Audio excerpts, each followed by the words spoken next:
Let's move on to the San Francisco 49ers. And Dylan, I'm going to start things off with you here. Nick Bosa, obviously incredibly dominant on that defensive line for the San Francisco 49ers. Similar to what I asked AJ with the Cardinals and having Chandler Jones, who's going to be on the other side of Nick Bosa supplying the pressure in a tough NFC West? Yeah, I learned today about a Leo, and I'm not talking about a zodiac sign. But I'm looking at the pass rushers on this depth chart. There's a lot of talented, productive NFL names. You get a Samson Ebukam, who played there last year. And I'll give you a weird fact about Ebukam. Not only was he the best player in that Chiefs-Rams Monday Night Football fiesta a few years ago where he had the pick six and all that good stuff, this guy, for 3 straight years, has had 4.5 sacks. You talk about consistency. He played 16 games, and then, of course, 17 games. Hasn't missed a game in 3 years. 4.5 sacks all the years. Guy's consistent, right? You drafted Drake Jackson out of USC. He provides a different sort of element to that pass rush that he could potentially help out a Nick Bosa on the other side. You got Kamuko Toure, who Colts fans raved about. He was a nice little piece for their defense, and you bring him over. And then you got a veteran in D Ford. I know he's not the sexiest name, but D Ford, he's missed a lot of time with injury the last few years, spent some time with the 49ers. I'm telling you, there's enough names with production here that I think they can find a way to get it done. But right now, I still think it's Samson Ebukam with hopes Drake Jackson will eventually take that leap and be that guy come mid-season. I don't know if they so much go with the, opposite side pressure. I mean, obviously you want pressure and rush from anywhere you can get it, of course. But I mean, I would look for them to be thinking of that outside inside. You got your Nick Bosa, and then you're looking at guys like Javon Kinlaw and Eric Armstead. Those are the guys that you're hoping can stop up the middle. And you really basically want to force any offense to one side and then let the backside come and do their job. So I don't know. I mean, I'm not saying these guys aren't going to be good that you named at all. I mean, they obviously have to play a role. But I think you look towards those guys who have shown it to be at a little bit of a higher level over the past few seasons when you're looking at that front line. Their defense is going to be good.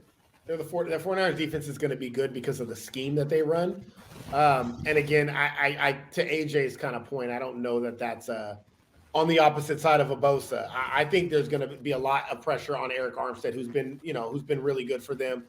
This is the Javon Kinlaw. We've had our conversations about everything that went down with him and the San Francisco Reporter. This is his opportunity to kind of step up and earn that round or that draft pick that he was used on and kind of shut down the naysayers.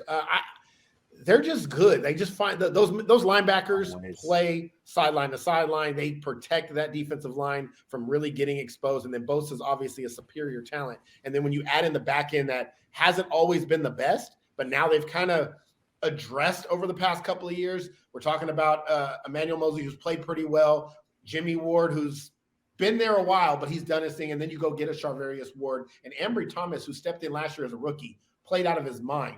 So I think that's, again, another year with him under his belt. I think you're going to run into a situation where it's going to be another kind of unit style defense where it's going to be Bosa that stands out, Fred Warner that stands out, and everybody else just with the energy that they play with is going to step up and maintain what the Niners defense has been for the past.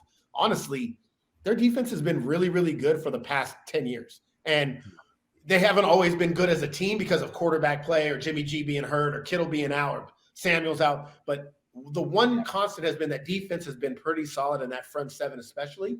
And you had the guys on the back end this year. I think they're just going to be a solid defense overall. And you got the stars in Bosa and Fred Warner. You brought up the quarterback position, and that really is where the spotlight is in training camp and has been in the off season and moving forward. It's going to be the spotlight in San Francisco. Trey Lance, the presumed starter for the San Francisco 49ers heading into week 1. Jimmy Garoppolo is still on the roster, but this is Trey Lance's team. What should we be paying attention to in training camp for Trey Lance? Aaron. What are they giving him as far as playbook wise? Are they opening? Do they feel comfortable enough to give him the entire playbook? And I'll say it now. I don't think they are.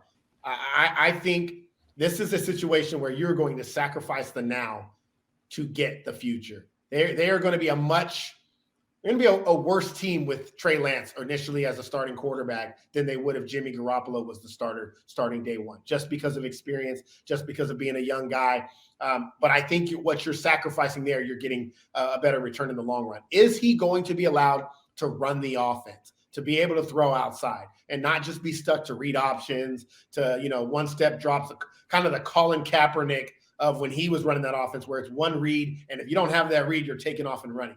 If they open the playbook for him and allow him to fail, I think it's going to do him justice in the long run instead of, trying to protect him a la Mac Jones. I'm just being honest. I think the protecting of a young quarterback who you think is going to be a superstar, I think that needs to go out the window. I think you need to let these guys go out and play, learn the way Peyton Manning did, where you throw 20 interceptions, but you're getting the opportunity to see defenses and grow that way. I'm not for the protection because guess what? Year 2, then what? Now you're opening it up a little bit more, and now you got those growing pains again where you have to throw the ball a lot and you're not reading things right. So I want to see them open the playbook and say, Trey Lance, this is your team. It's at your disposal, full playbook. Go out and earn that job. Show us why we drafted you and we traded up for you. If they do that, I think he'll struggle, but I think it'll be a benefit in the long run. If they protect him, I think you're looking at a guy that in 2 or 3 years, we're like, is he going to take the next step? When's he going to become the elite guy? Because he's not doing it. And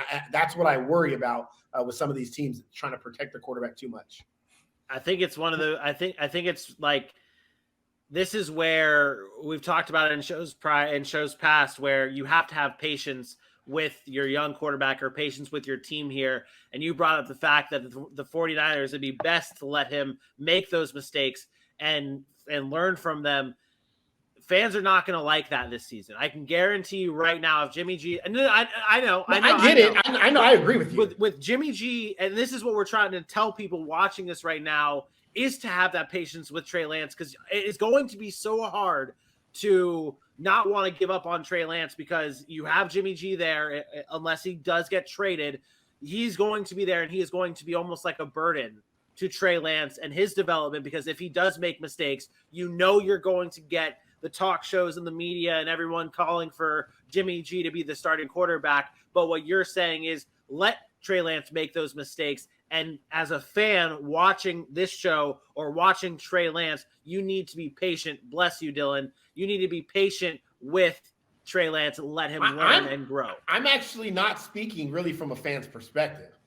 If I'm a fan, I'm looking at what Kyle Shanahan's doing with Trey Lance. I understand. If I'm a fan, I hope I understand that Trey Lance is going to have growing pains. But are we not concerned that if Trey Lance sat all last year for the most part, sat behind Jimmy Garoppolo, so he had a year of experience sitting behind the guy.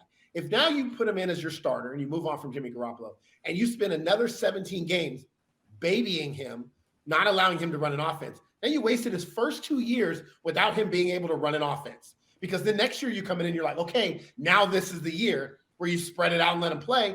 And then he's going to make a bunch of mistakes because he hasn't done it in live game action. Those mistakes are still going to be there. So now it's year 3 before he's really comfortable. He's going into his year 4. And guess what year 4 is? It's contract year. So now you as an organization are saying, I got to decide, do we make that 5th-year option? Do we pay him? Do we want an extension? Like, it happens so fast. So nowadays, I just believe if you sat him the first year, that playbook needs to be 100% open the second year.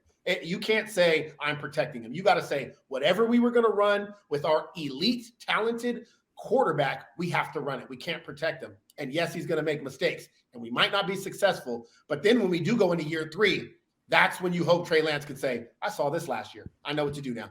You know what I mean? So I think that's what I'm looking for more, what Kyle Shanahan is going to do. Does he trust Trey Lance? And I don't know if Kyle Shanahan does, because I don't know if that was his pick or not. I still think he wanted Mac Jones. Spicy. Yeah, I think you got to be past that by now. I mean, you've had a year with him in your facility. You've worked with him. You got to see what he's had with enough trust. Is Kyle Shanahan not one of the most stubborn head coaches in the NFL? Yeah, it can be that, but I mean, if you spend an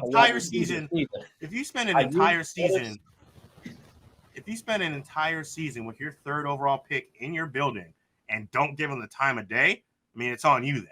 I guess that sucks. That's my point, I guess, because Kyle Shanahan has a history of being very stubborn, and it's his system.